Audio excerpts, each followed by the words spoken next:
Bom, agora a gente vai começar o nosso trabalho do dia.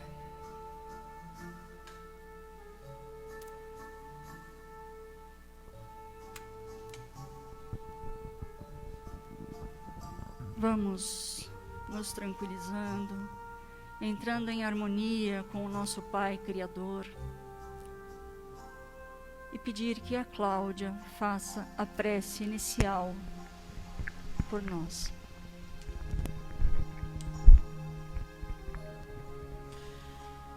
Pai amado, Senhor querido, mais uma vez, Senhor, nos elevamos a Ti, a Tua bondade, o Teu amor imensurável, para Te pedir, Senhor, que nos abençoe em mais uma parte das tarefas de hoje. Senhor querido, permita que estejamos acompanhados, envolvidos, intuídos pela espiritualidade amiga e que assim possamos, Senhor, ter um aprendizado produtivo e de muita paz. Espiritualidade amiga, nossos irmãos de luz, que já nos receberam com todo amor e carinho, estejam conosco, nos intuam, para que nós possamos assim absorver o melhor dos ensinamentos que nos serão passados nesta manhã. Envolva também, irmãos amigos, a nossa irmã palestrante dessa manhã, para que ela se sinta envolvida, amparada, intuída e também assim possa passar para todos nós o melhor dos ensinamentos do nosso Mestre querido. E mais uma vez agradecidos, pedimos para que nos acompanhe e que assim permaneçam conosco, hoje e sempre. Que assim seja, graças a Deus.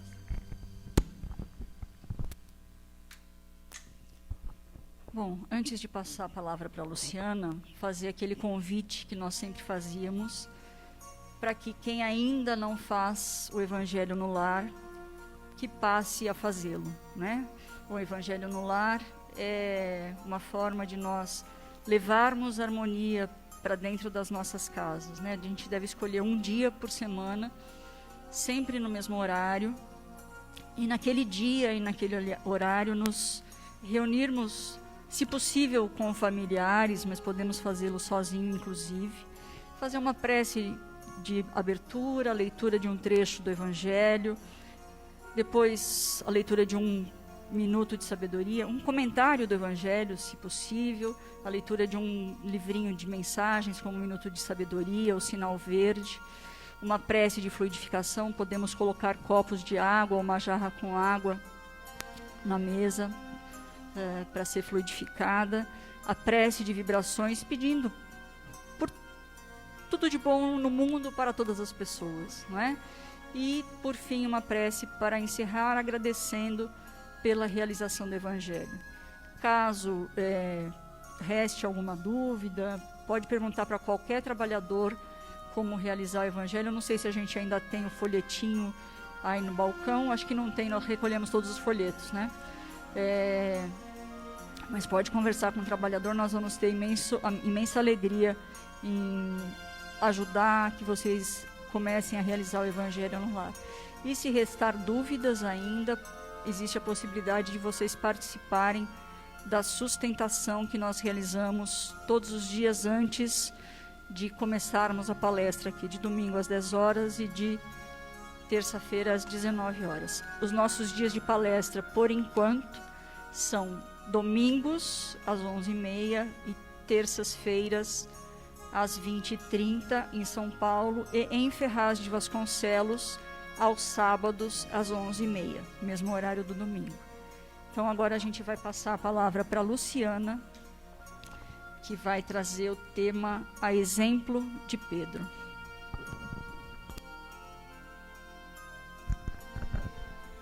Bom dia a todos.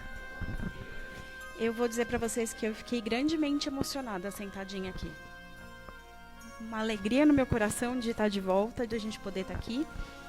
E alguma coisa me fez recordar, eu não sei se as pessoas fizeram de propósito, porque quem organizou a reabertura da casa, não sei se foi de propósito, Hoje completam 102 anos do desencarne do nosso mentor, Dr. Eurípides Barçanufo. Não foi de propósito? Então foi uma coincidência, e como a gente sabe que acaso não existe, quem não conhece a história do Dr. Eurípides, a palestra não é sobre isso, mas ele foi um educador mineiro e ele fundou o primeiro colégio espírita no Brasil, quiçá no mundo, que agora eu não me recordo. E ele desencarnou durante a pandemia da gripe espanhola. E por coincidência, nós estamos retomando as nossas atividades no dia de hoje. Então, sintamos a presença dessa equipe maravilhosa que nos abraça. Professor, médico, trabalhava com parto, fazia diversas coisas. Quem tiver interesse, busca na internet, tem bastante coisa. Hoje eu vou ficar devendo. E como a lembrança me ocorreu quando eu sentei aqui, eu não fiz a exposição sobre isso.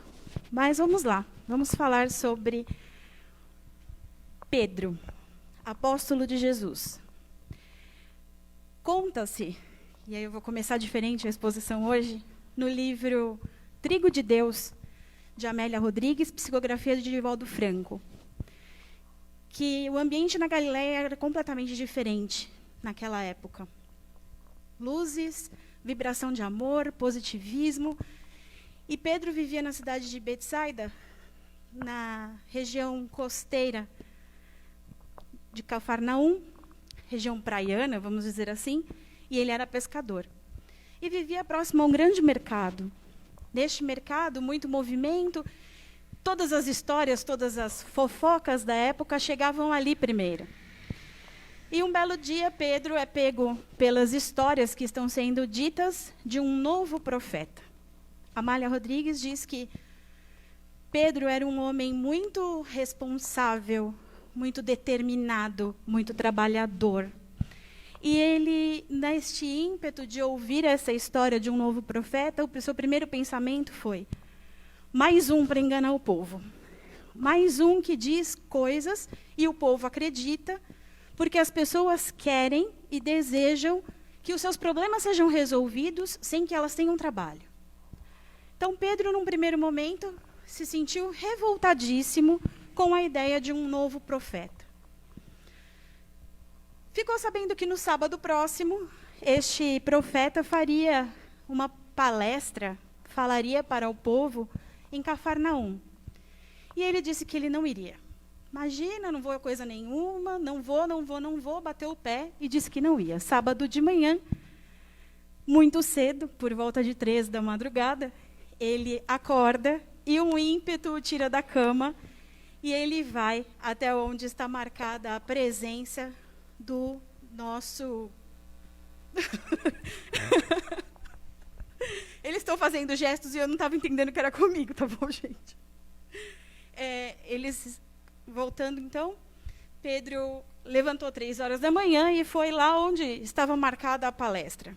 E Amália Rodrigues descreve que Pedro fica muito, muito, muito entristecido em ver a quantidade de pessoas que buscavam esse novo profeta. Irresponsabilidade é a palavra que ela usa. Que ele achava irresponsável da parte do povo fazer essa busca. Mas ele vai e se posiciona bem na frente, nas primeiras fileiras, porque ele quer ver de perto. E ela narra o amanhecer naquele lugar. Diz que o sol começa a despontar por entre o mar e a terra, e aquele vermelho no céu, aquela claridade, e nesse instante surge a figura de um homem muito magro, muito bonito, alto, com cabelo e barba a estilo nazareno. Se posiciona na pedra. E os olhos dele parecem 2 estrelas caídas do céu, fincadas no rosto de uma pessoa, muito bronzeada.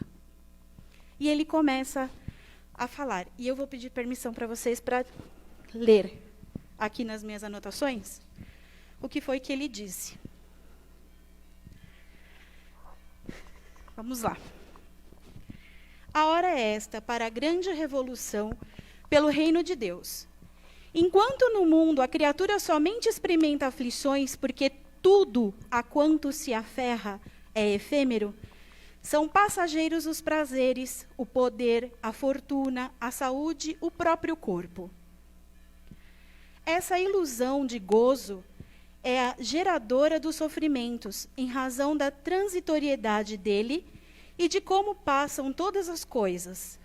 Por mais sejam aguardadas, quando chegam e começam a ser fruídas, já se encontram em deperecimento, deixando memórias, frustrações, ansiedades, novas amarguras. O homem prudente e sábio, que pensa no amanhã, reserva-se bens duradouros, que lhe favorecem tranquilidade e repouso. Esses bens imorredouros são as ações de amor que proporcionam paz, o esforço para domar as paixões inferiores que oferece a felicidade. Eu vos convido a virdes comigo para a fundação da nova era, que se instalará nos corações, modificando as estruturas atuais e instaurando o primado de amor. Essas palavras mexeram fundamente com Pedro. E ele percebe por estas palavras que este homem não é um homem comum. Mas quando o homem para de falar, Pedro escuta atrás de si uma mulher chorando, gritando: Senhor, se curares minha filha, seguirei contigo. E toda a população que está ali vira para ver o que aquela mulher tem. E ela carrega uma menina cega em seus braços. Ela chora muito, treme. Pedro, num ímpeto, pega aquela criança, se aproxima de Jesus. Em silêncio, Jesus olha fundamente nos olhos de Pedro e diz assim, em pensamento: Simão, te conheço desde ontem. E eu estou chamando de Pedro, mas na verdade ele ainda não é chamado de Pedro, tá bom, gente? Ele era conhecido na sua região como Simão. E ele fica com aquela frase martelando na sua mente, mas ele percebe que aquele homem não havia aberto a boca. O homem estende as mãos, coloca as mãos sobre os olhos da menina e diz: passe a enxergar. E a menina grita: estou vendo, eu enxergo.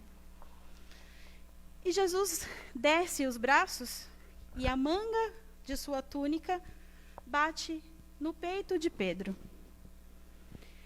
E a Amália Rodrigues descreve no livro que naquele instante algo corta a vida de Simão. E ele se perde em tempo e espaço. E fica ali, paralisado. A mulher toma sua filha nos braços, o povo faz um grande alvoroço e Pedro não percebe o que está acontecendo. Quando ele volta a si, já são quase 3 horas da tarde. Todo mundo já foi embora. E ele está parado no mesmo lugar. Ele volta para sua casa, meio entristecido, sem saber porquê, meio feliz, sem entender porquê, mas ele retorna ao seu lar. E ele passa alguns dias dessa maneira. Até que, então, numa manhã formosa, como ela descreve, no mar da Galileia, Pedro e André, seu irmão, retornando da pescaria, vem um homem parado na praia. E este homem diz: deixem tudo e venham comigo, que lhes farei pescador de homens. Esta é a passagem que está na Bíblia. Só esse pedacinho final, que Jesus chegou na praia, viu os dois e convocou para que se tornassem seu apóstolo.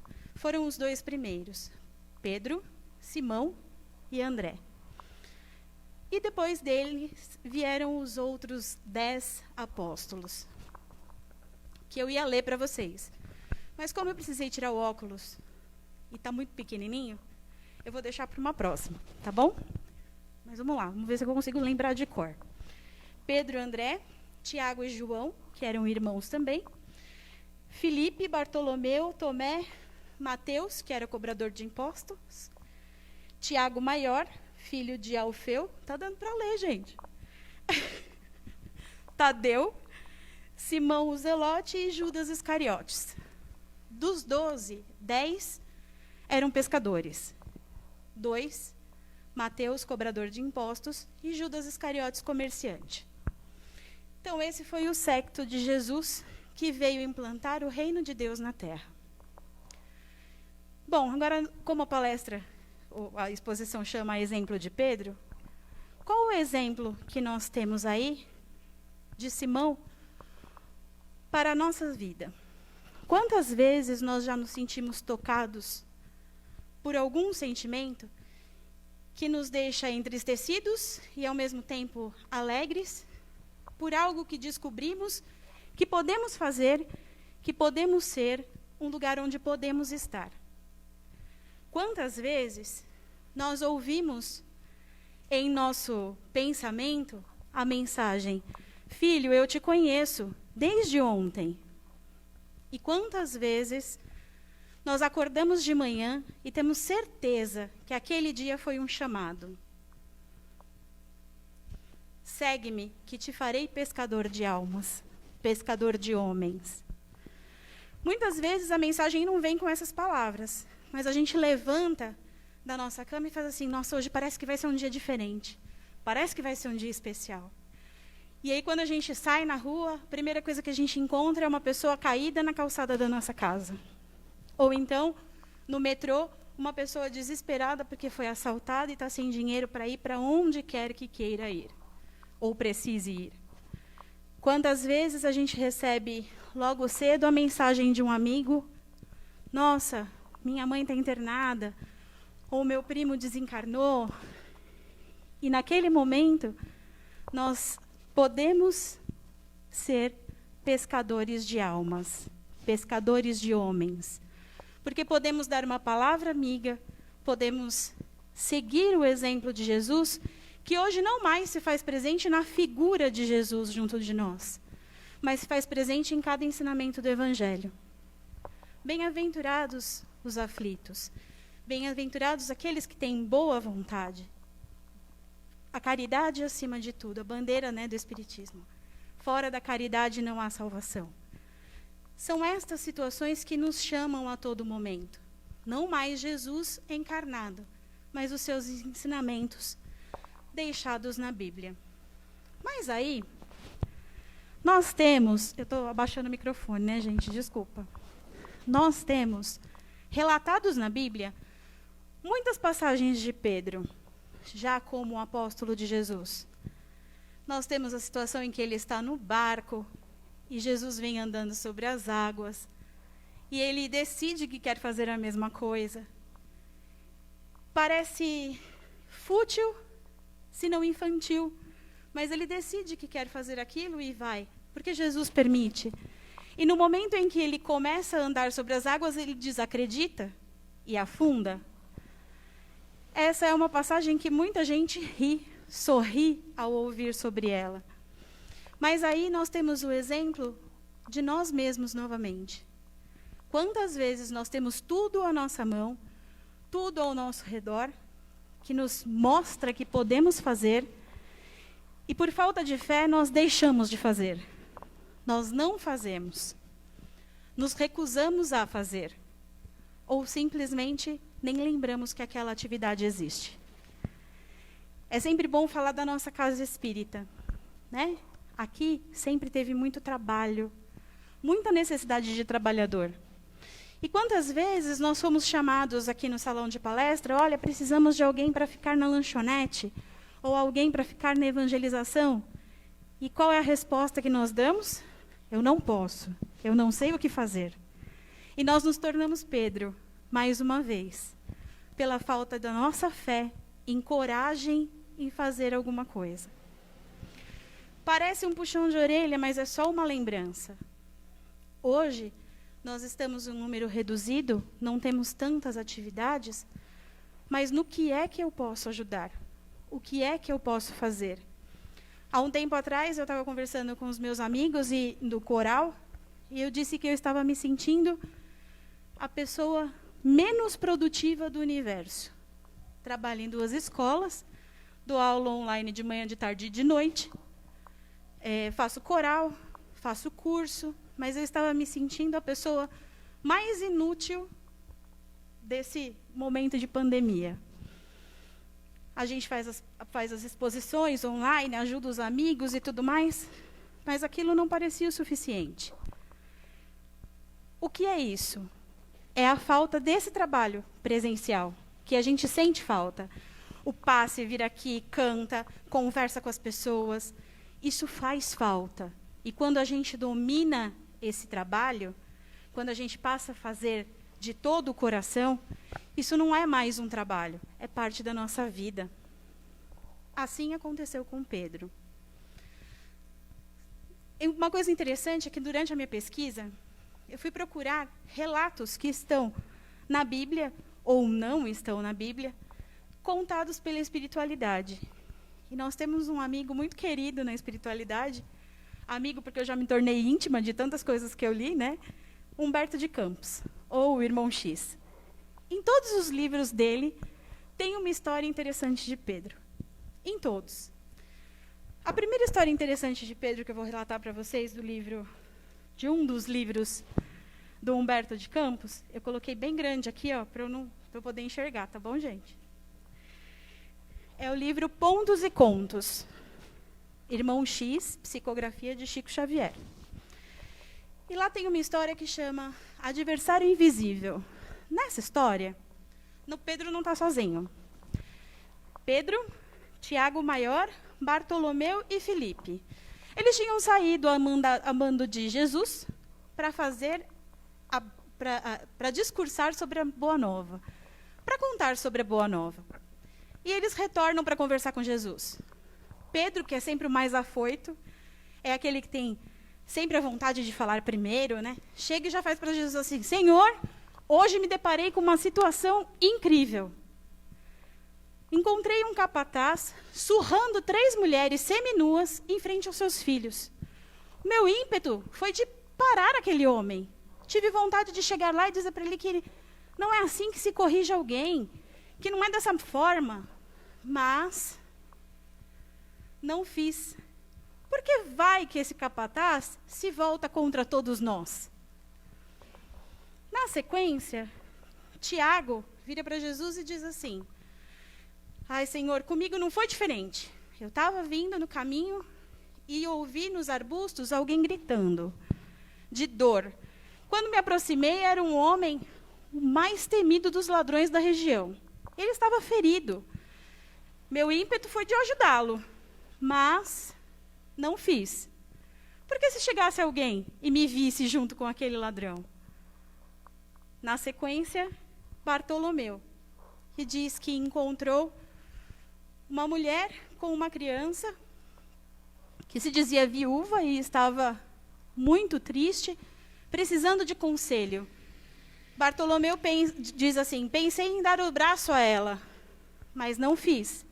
Porque estávamos próximos a um grupo de conhecidos e eles poderiam pensar que eu estava admoestando aquela mulher.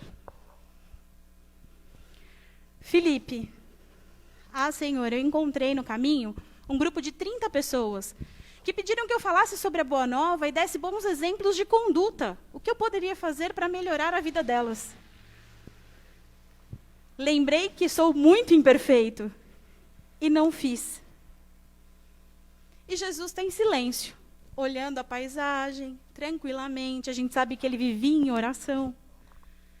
Em silêncio ele permanece. Pedro, afoito: Senhor, e agora? Como nós podemos cumprir a Boa Nova se existem tantas regras? Jesus diz para ele assim: Sabe, Pedro, não são as regras. É um único inimigo, adversário, não inimigo. É um adversário invisível que vive em todos nós. O medo. Medo do que os outros vão pensar, medo de como os outros vão agir, medo de como os outros vão nos julgar. E aí Pedro entende que o seu maior adversário não está fora, mas está nele. A exemplo de Pedro, quais são os nossos medos? O que é que nos bloqueia para que possamos fazer, trabalhar e agir no bem? A vergonha, o medo de ser mal visto pela sociedade. Quando estamos no ponto de ônibus e se aproxima de nós uma pessoa nitidamente envolvida de entorpecentes, qual é a nossa primeira reação?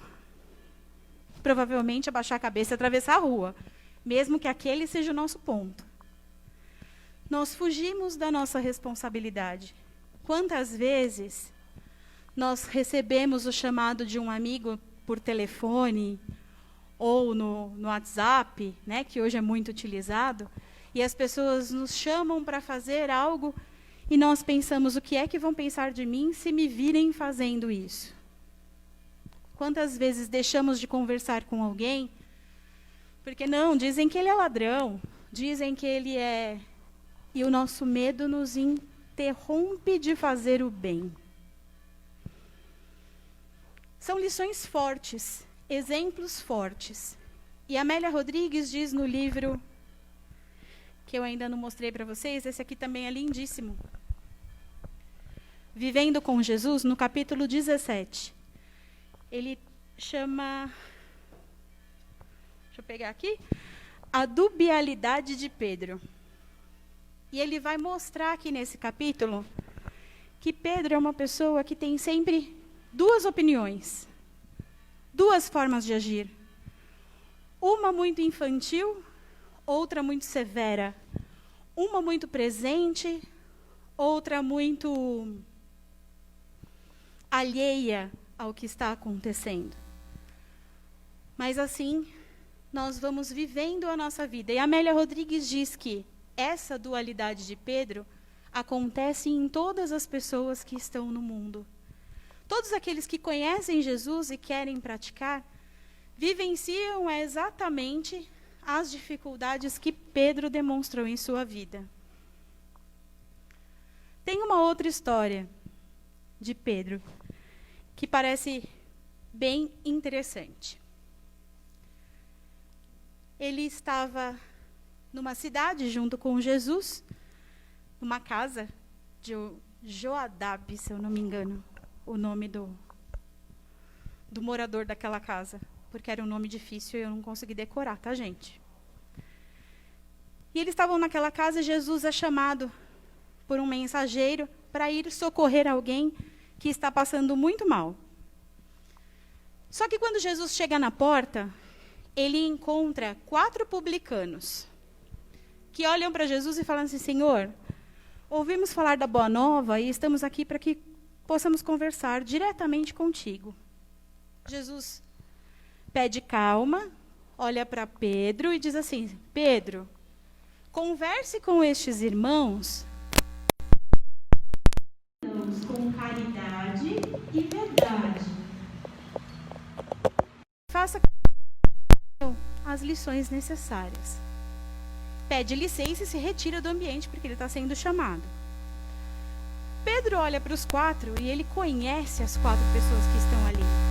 Ele olha para o primeiro e fala assim: você sempre rouba as pessoas, você não auxilia ninguém, como é que você quer merecer o reino dos céus? E você, como tem coragem de estar aqui e fez com que o seu melhor amigo viesse a falecer para que você casasse com a esposa dele? E ele vai traçando todos os defeitos dos 4 publicanos que estão ali à sua frente. Em determinado momento, quando ele chega no último, ele diz assim: vocês não têm condições de participar do reino de Deus. Vocês não têm condições de receber a Boa Nova. E nesse momento, quem chega atrás do Pedro? Jesus. Jesus olha para Pedro, meio entristecido, meio desolado, meio bravo, mas não diz nada. Pedro, pelo olhar de Jesus, tenta se justificar. Mas, Senhor, eles não merecem, eles são... Jesus convida os 4 para sentar com ele à mesa e jantar. E eles jantam e conversam. Jesus esclarece tudo sobre a Boa Nova, sobre a mensagem de amor, sobre o perdão, sobre a caridade. Na hora de ir embora, os 4 saem dali refeitos. Mas Pedro se vê no direito de perguntar a Jesus como é que ele podia tratar tão bem 4 figuras tão criminosas. Jesus simplesmente olha para Pedro e diz assim: eu não vim ao mundo para curar os sãos. E aí nós temos no Evangelho segundo o Espiritismo o item que chama não vim para curar os sãos. Tem lá, os sãos não precisam de médico. Então, não me fugiu o título certinho, mas é por aí. Tá bom, gente? Porque a memória está falhando. Nessa lição, quantas vezes nós nos colocamos na condição de Pedro?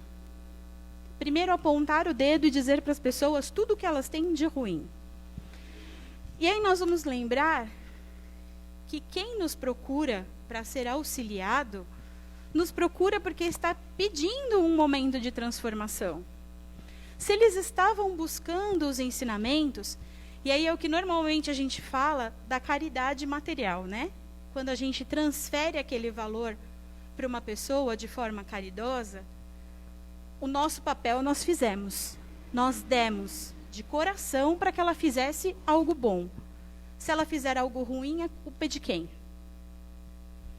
Dela, não nossa. Porque nós fizemos o nosso melhor.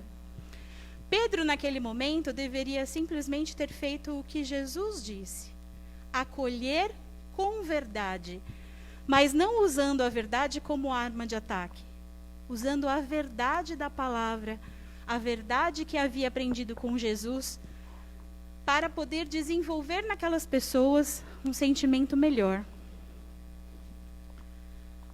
Estes são alguns exemplos de Pedro. Exemplos que precisamos ficar atentos, porque o nosso comportamento sempre tende a ser como o homem que fala mais alto e enxerga primeiro aquilo que é negativo. O último exemplo que eu tenho para deixar para vocês hoje é o exemplo mais conhecido. E aí depois eu vou pedir autorização já para a direção da casa para continuar falando de Pedro. Um outro dia, porque a história dele é bem comprida, mas esta é o momento ainda com Jesus. Até agora nós conversamos, eu só trouxe para vocês exemplos de Pedro com Jesus encarnado, ali ao lado dele. Só que chega o dia da Santa Ceia, da ceia de Páscoa. E Jesus divide o pão, divide o vinho, conversa com todos, conta o que está por vir, diz que precisa que aquilo aconteça. Pedro, como sempre: não, Senhor, isso não pode acontecer. Eu não vou permitir. Ai de quem tentar. E Jesus diz a Pedro assim: Pedro, para. Você não tem como interferir. A situação é essa. E mais, digo que até o amanhecer do dia, até o galo cantar, tu vai me negar 3 vezes. Pedro fica indignado com aquilo. Acaba ali a hora da ceia, Judas vai embora, vai chamar lá o pessoal para vir prender Jesus.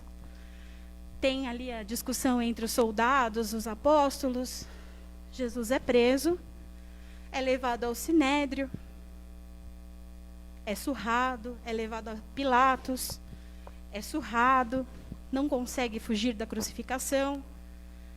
Entre a multidão chega uma mulher, olha para Pedro e diz: você andava com aquele homem? Pedro diz: não, não andava. Mais adiante um outro: andava sim, você fazia parte do grupo dele. Não, eu não fazia. Mais adiante, ainda assistindo toda aquela cena: você era sim, acompanhante do Filho de Deus. Não, não era. E aí o galo canta. Pedro desperta, com arrependimento profundo, sentindo-se o pior dos homens. Jesus é crucificado, é enterrado, ressurge dos mortos, retorna, conversa com Maria de Magdala, aparece para os apóstolos. E aí nós temos um intervalo. Os apóstolos conversam com Jesus, depois ele aparece novamente para Tomé, para comprovar que ele estava realmente vivo, que ele não havia morrido, porque a morte do corpo não é a morte do espírito. E Pedro se recolhe em sua casa. Ele volta a ser um simples pescador. E uma das passagens mais bonitas da Bíblia. Então Pedro um dia levanta e diz: vou pescar. Já não era mais horário de sair para a pesca, mas ele decidiu que ia sair. Sai, vai pescar. André vai com ele, mais 2 apóstolos estão com ele e vão também. Entra no barco, joga a rede, puxa, não tem nada, joga a rede, puxa, não tem nada. E aí ele cansa, está retornando, quando ele olha para a praia tem um homem que pergunta: conseguiram pescar algo? E aí eles dizem que não. O homem diz assim: joguem a rede ao lado direito da embarcação. E eles jogam a rede. Quando eles tentam puxar, a rede está tão pesada que quase vira o barco. Nessa hora, Pedro olha para a praia e reconhece naquele homem que já está preparando uma fogueira, na certeza de que teria peixe para se alimentar, e reconhece: mestre, é tu. Pula na água, sai nadando, o barco está perto da praia. Conta a história que ele retorna, o barco vem vindo, mas Pedro chega primeiro, abraça Jesus, agradece por ele estar ali, com aquela sensação de: eu fui o maior dos seus traidores e o Senhor ainda vem aqui me ver. E Jesus prepara o peixe, eles contam aquela quantidade enorme de peixe que conseguiram pescar. Amélia Rodrigues diz que são em cerca de 150 peixes que eles conseguiram pescar em uma única rede. E eles ali ficam conversando, todos os 5. Mas em determinado momento, Jesus chama Pedro, olha nos olhos de Pedro e diz aquela célebre frase: Pedro, tu me amas? E Pedro responde: de todo o meu coração, Senhor, eu te amo muito. E Jesus olha para Pedro e diz: apacenta as minhas ovelhas. Passado um tempo, Pedro, embevecido com a figura de Jesus, Jesus pergunta novamente: Pedro, tu me amas? E Pedro vira para Jesus: claro que amo, Senhor, o Senhor conhece todas as coisas. Por que está me perguntando de novo isso? Jesus vira para ele e diz: Pedro, apacenta minhas ovelhas, os meus carneiros. Mais uma vez, Pedro fica ali, introspecto, conversando, feliz da vida. Jesus pergunta novamente: Pedro, tu me amas? Senhor, eu o amo mais do que tudo. Não existe amor maior que o meu por ti. Apacenta as minhas ovelhas. E nesse instante, Pedro percebe que assim como havia negado Jesus 3 vezes, naquele instante, ele havia afirmado a seu mestre, Jesus, o quanto o amava. E por 3 vezes, ele recebeu de Jesus a instrução de apacentar as ovelhas. Depois dessa conversa, Pedro junta toda a sua família, tudo o que tem, e vai em direção a Jerusalém. E na estrada de Jerusalém e Jope, consegue com alguns amigos fundar a Casa do Caminho. E nós vamos parar aqui. Vou deixar vocês curiosos para saber o que acontece da Casa do Caminho em diante. Para entender um pouco mais sobre a Casa do Caminho, Pedro e tudo mais, livro Paulo e Estevão, que na minha cabeça deveria chamar Paulo, Estevão, Pedro e Tiago, porque traz ali histórias belíssimas destes 4 discípulos, apóstolos, inclusive Barnabé e tantos outros que nós vamos, personagens da Bíblia.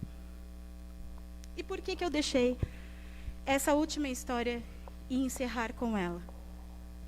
Porque assim como Pedro, ali ao lado de Jesus, negou 3 vezes e fez muitas coisas que a gente enxerga como coisas erradas, Jesus usou todas essas situações para moldar naquele homem simples, de pouca instrução, pescador, rude, para moldar a sua melhor ferramenta.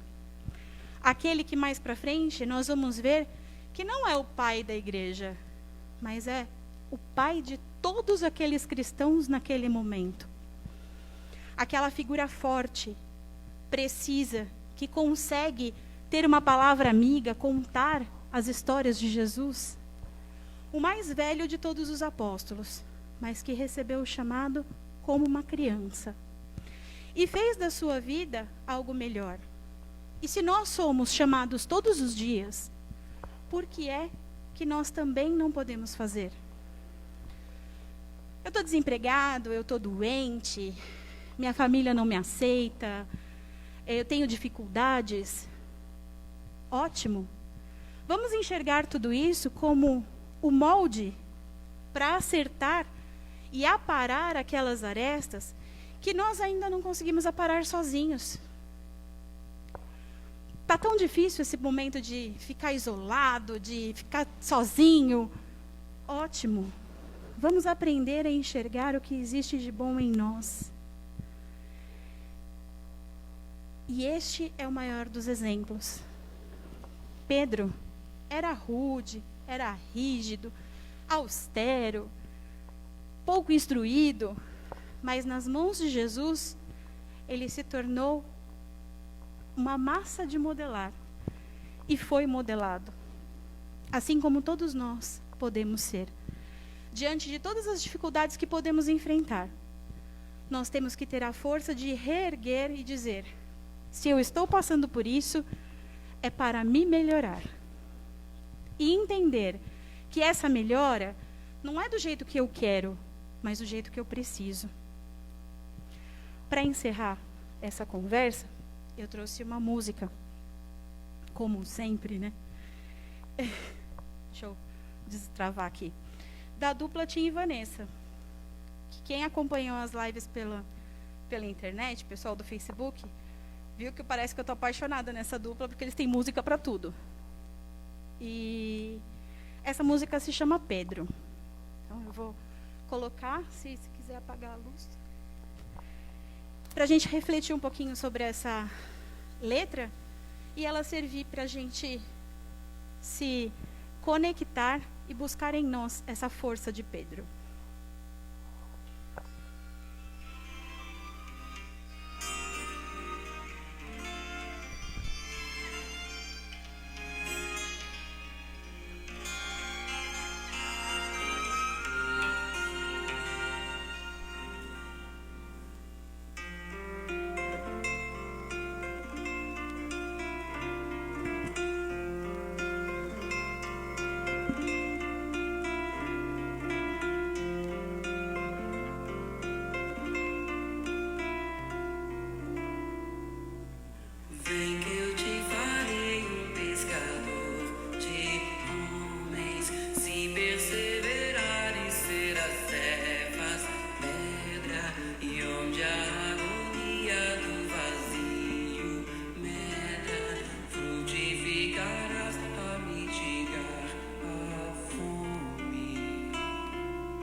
E tu que és a rocha, constrói a minha casa no coração do irmão. Ouve, Simão Pedro, morrerás em cruz. Não, eu não mereço essa distinção. Se depois do mestre, martírios são troféus, e as mãos que ele tocou, os pés que ele lavou, apontarão os céus.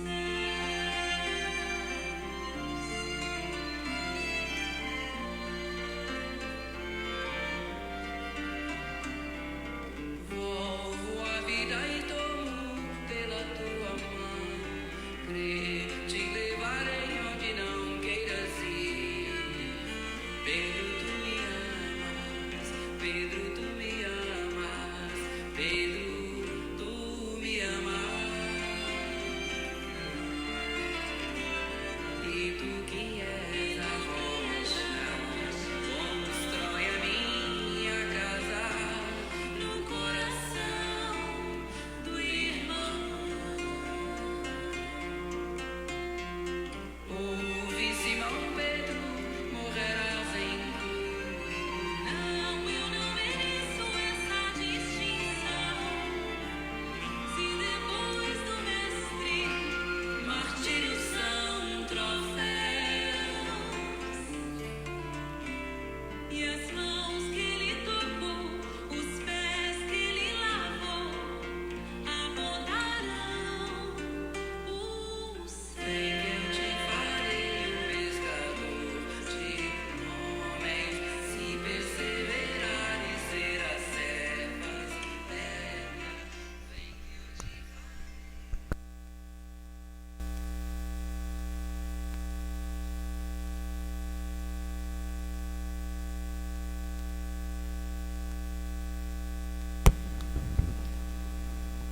Pai amado, benfeitores amigos, nós vos agradecemos a oportunidade bendita que nos deu nesta manhã de aprendermos exemplos do que fazer e do que não fazer.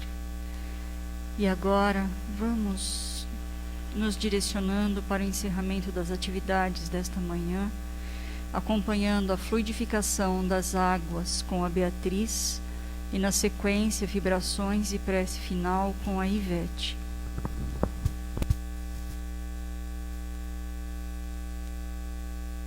Graças te damos, Senhor, pelo aprendizado desta manhã, que possamos sim interiorizar todos eles, colocando em prática em nossa vida. E nesse passo, Senhor, queremos te rogar que possa fluidificar todas as águas que se encontram em poder dos frequentadores, todas as águas que correm pelos canos desse estabelecimento, dessa casa que nos acolhe, e as águas que estão abastecendo todas as casas dos nossos familiares, as casas ao redor, que todas elas recebam esses bálsamos que hão de fazer, levar o benefício para todos aqueles que necessitarem. Seja o benefício para a sua saúde física, seja o benefício para a sua saúde espiritual. Que todas essas águas recebam essas bênçãos. E que todos que se servirem delas sejam beneficiados conforme a sua necessidade. Que assim seja, graças a Deus.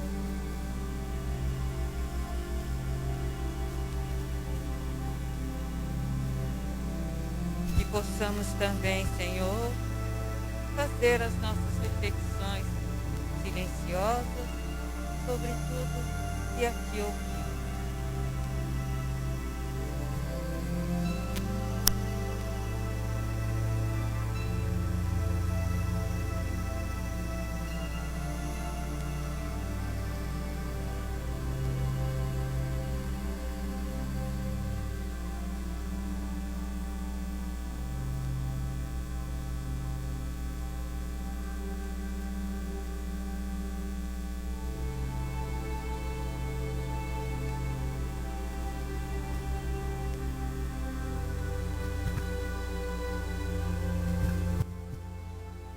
E assim, Pai amado, queridos amigos espirituais, estamos mais leves, com o nosso coração asserenado, por adentrarmos a sua casa hoje, Pai, e sermos recebidos com tanta luz.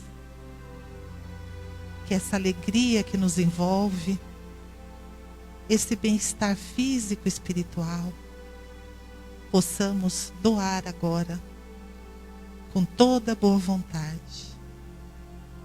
E assim unidos em um só pensamento de paz e de amor, vamos doar essas energias dos nossos corações a todo o nosso planeta tão necessitado, Pai, dessas luzes, desse amor.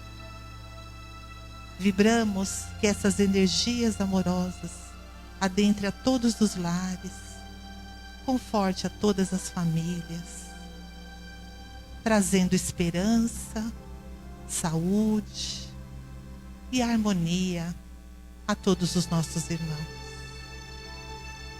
Vibramos muito a luz a todos os hospitais, a todos os doentes que lá se encontram, que eles encontrem, Senhor, a libertação das suas dores. Vibramos por todos os médicos, enfermeiros, todos os trabalhadores dessas instituições. Que a tua luz os proteja e ampare. Vibramos, Pai amado, por todas as instituições espíritas, para que elas possam estar de portas abertas, recebendo aqueles que tanto necessitam do teu amparo e do Evangelho de Jesus. Vibramos com muito amor pela nossa família, Pai, a quem tanto valorizamos nesse instante, pela oportunidade que nos deste de ficarmos mais próximos dos nossos familiares. Que a união e a luz esteja no lar de cada um de nós. E que essas vibrações amorosas possam se espalhar por todos aqueles que convivem conosco no nosso dia a dia. E assim, Pai, ainda vibramos por todos aqueles a quem falta o pão material, que mãos amigas possam chegar a esses locais. Que a solidariedade se multiplique para que possamos ajudar uns aos outros naquilo que precisarem, no pão material e no apoio, na compreensão e na bondade. Que a tua luz divina nos envolva e permaneça conosco hoje e sempre. E para encerrarmos os trabalhos de hoje, nós agradecemos, amigos espirituais, pela acolhida fraterna, por toda a luz que aqui recebemos, pelo bem-estar que nos envolve. E queremos levar essas energias durante toda essa semana e com o nosso exemplo nos tornarmos bondosos com todos aqueles que nos encontrarmos, a exemplo de Jesus e do seu aprendiz Pedro. Que essa luz divina permaneça conosco, nos leve em segurança aos nossos lares e nos traga de volta, Pai, a tua casa, quantas vezes forem necessárias, por hoje, agora e sempre.